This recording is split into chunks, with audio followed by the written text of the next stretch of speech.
Hey guys, have you received an audit letter from the IRS? Well, in this video, I am going to explain to you why you might not want to represent yourself and go it alone in an audit.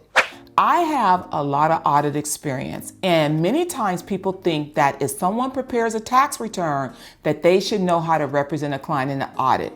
Many times taxpayers think, oh, IRS is just sending me a letter, let me just send documentation back into the IRS. Well, I want you to understand that IRS audits are very strategic and they mean a lot more than the letter you actually receive in the mail. So I want to explain to you exactly what that looks like. The first thing that you want to do is determine why are you being audited.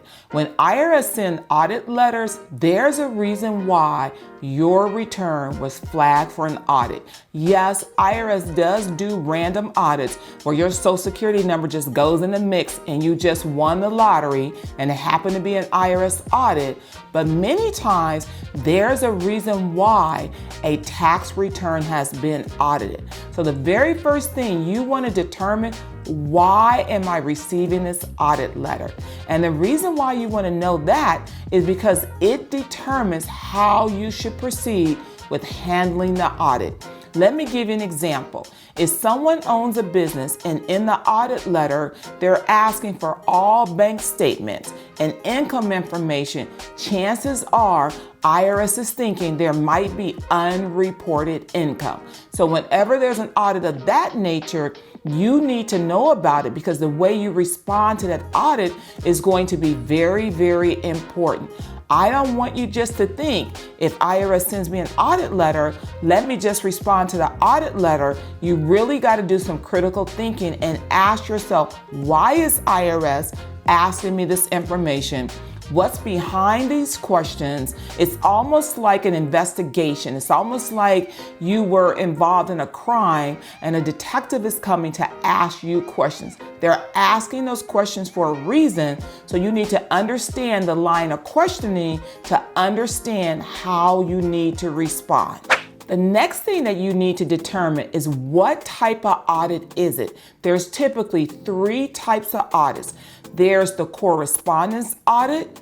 That's the audit where IRS sends you a letter and wants you just to correspond back with them in writing. You're never going to get to talk to an individual. It's not assigned to anybody in particular. It's just coming out of their service center, and it's only going to be by handwritten documentation or physical paper going back and forth between you and the audit.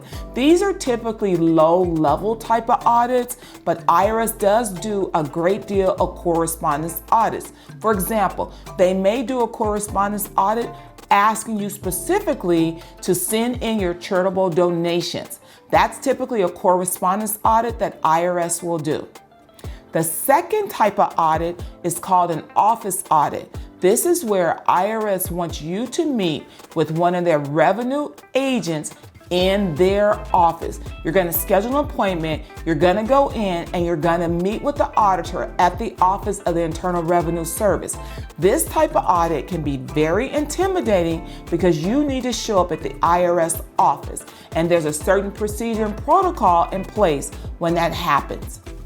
The third type of audit is a field audit. These are typically for bigger type of businesses or people making larger amounts of money.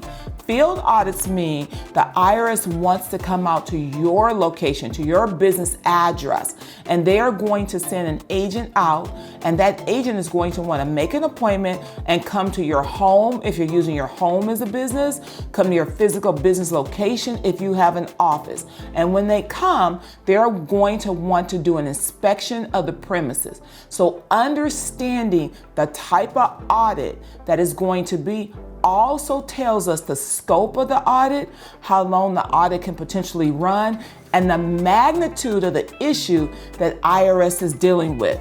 Anytime you're going to get an audit, this is one of the things that we need to determine up front, what type of audit it is, because that's going to determine how we're going to proceed with that particular audit.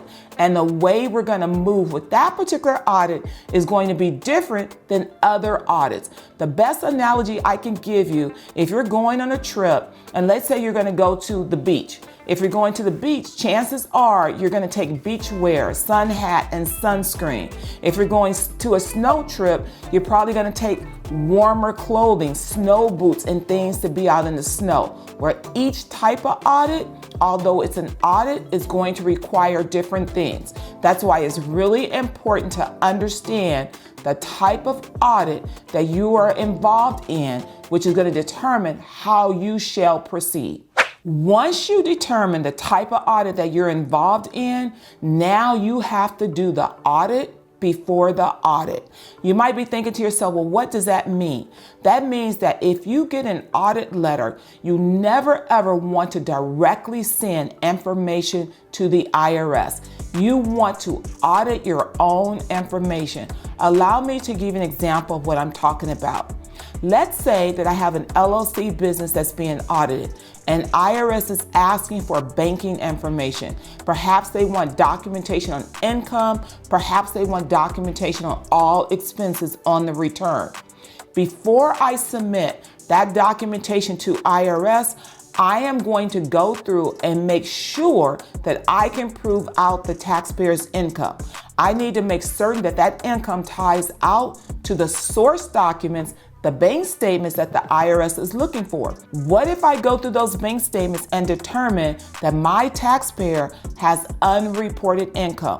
What if the income in the bank statements is greater than what's on the tax return? How is that situation handled? Understanding what you're getting involved in prior to sending that information to IRS is mission critical. We need to know exactly what our exposure is before IRS knows our exposure, so we can know exactly how to handle it. What if my expenses don't tie out? What if my taxpayer took $10,000 in auto expense, but when I look at their receipts, I can only document $7,000 in auto expense? What do I do about that extra $3,000? Am I able to generate more expenses? How is that handled? What if the expenses that I show are greater than the $10,000 that my taxpayer showed on the return? What if those expenses are $13,000? Should I then give IRS that additional $3,000 in expenses? This is where understanding audits is very important. Whenever you're dealing with an audit, you want to make sure whatever shows up on that return is exactly what you can support and substantiate. You don't want things to be different because IRS is looking for your audit to actually support what you show on your tax return. When things are different, IRS is thinking, oh, they have more expenses, maybe they have more income. Oh, they have more income, maybe their expenses are overstated. So it's very important to understand where IRS is going. It is our goal to make sure that your audit actually comes out clean. No changes on the audit. And when you don't have changes on the audit, that means it's less likely IRS will audit you again. So it's very important to realize that when you get an audit letter, it's probably more than what you think. And it's probably important that you seek out some help with that audit letter because it's not exactly what they're asking you for. That's just the tip of the iceberg when it comes to an audit. So when you are thinking about representing yourself in an audit, here are some things that I want you to consider. Number one, you got to ask yourself, do you know why you're being audited? What type of audit is it? And you got to go through all of your paperwork and find your liability, your weak spot, your risk before you go in to meet with the auditor or before you turn your paperwork over to the auditor.